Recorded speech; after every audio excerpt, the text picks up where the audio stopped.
सूरजपुर के राजा सूर्य बहादुर एक दिन जंगल में शिकार खेलने गए।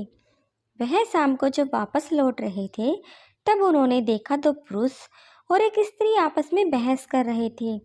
राजा ने पास जाकर पूछा, आप लोग आपस में क्यों लड़ रहे हो? आप सबका परिचय क्या है? पुरुषों में से पहला बोला, मैं कर्म हूँ। दूसरा बोला, मैं भाग्य हूँ। स्त्री बोली, मैं बुद्धि हूँ। बुद्धि बोली, हमारे झगड़े का कारण है कि हम सब में सर्वश्रेष्ठ कौन है? राजा ने कहा, तो यह बात थी आप सबके झगड़े की। तीनों ने कहा, अब आप ही बताइए, हम तीनों में सर्वश्रेष्ठ कौन है? राजा ने कहा, यह तो मैं अभी नहीं बताऊंगा, पहले मैं तुम सबको आजमा कर देखूंगा। राजा ने जंगल में एक लकड़हारे को लकड़ी काटते हुए देखा। राजा तीनों से बोला, तुम्हें इसके ऊपर अपना प्रभाव दिखाना है। तीनों ने कहा, ठीक है। राजा ने कर्म से कहा, आज से तुम अपना प्रभाव दिखाना शुरू कर दो। एक हफ्ते के बाद हम इसी जगह फिर मिलेंगे। कर्म ने लकड़हारे पर अपना प्रभाव दिखाना शुरू कर दिया। लकड़हारा अपने उत्साह से लकड़ी काटता था।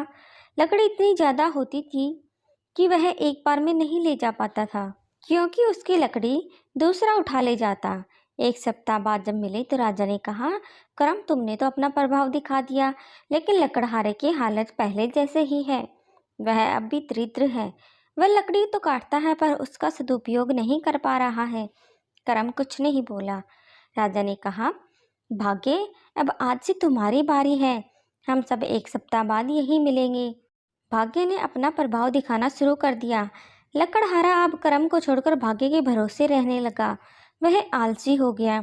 वह सोचने लगा, भाग्य में होगा तो वह अपना जीवन अवश्य सुखपूर्वक बिताएगा। भाग्य ने लकड़हारे का साथ भी दिया। वह लकड़ी काटने नहीं जाता, पर उसे उतना धन मिल जाता था जितना उसे लकड़ी काटने पर मिलता था।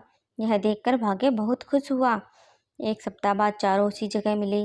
राजा ने कहा, भाग्य, तुमने तो अपने प्रभाव से लकड़हारे को आलसी तो बना दिया, पर उसे धनवान नहीं बनाया। तुमने उस पर वो कृपा दृष्टि दिखाई, यह तो लकड़हारा पहले ही कमाता था। राजा की बात सुनकर भाग्य कुछ नहीं बोला। राजा ने स्त्री से कहा, यानी कि बुद्धि से, आज से तुम्हारी बारी है। एक सप्ताह बाद हम यहाँ मिलेंगे। बुद्धि ने अपना प्रभाव दिखाना शुरू कर दिया। लकड़हारा अब दुगने उत्साह से लकड़ी काटता था। उसने आलस छोड़ दिया था। उसने अब लकड़ी उठाने के लिए बैलगाड़ी भी लाना शुरू कर दिया था। वह सारी लकड़ी बैलगाड़ी में भरकर बाजार ले जाने लगा, जिससे वह ज़्यादा धन कमाने लगा और सप्ताह भर बाद ही उसकी हालत पहले से अच्छी हो गई। एक सप्ताह बाद जंगल में चारों मिले। उस दिन बारिश भी हो रही थी। बारिश थमने पर लकड़हारा लकड़ी काटने जंगल में आ गया।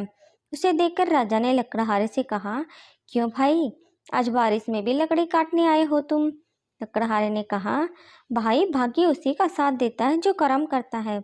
मैं कर्म कर रहा हूँ, भाग्य के भरोसे नहीं हूँ। फिर मैं अपनी बुद्धि से कर्म और भाग्य को अपने वश में रखता हूँ, जिससे मैं सुखी हूँ। राजा ने मुस्कुराते हुए तीनों की ओर देखा और बोले, अब तो तुम सब समझ ही गए होंगे। तीनों ने कुछ नहीं कहा और नतमस्तक होकर चल दिए। उसके बाद लकड़हारा फिर से लकड़ी काटने में जुट गया और राजा शिकार खेलने में चले गए। दोस्तों, आपको कहानी कैसी लगी कमेंट करके ज़रूर बताना। चैनल को प्लीज़ सब्सक्राइब करें।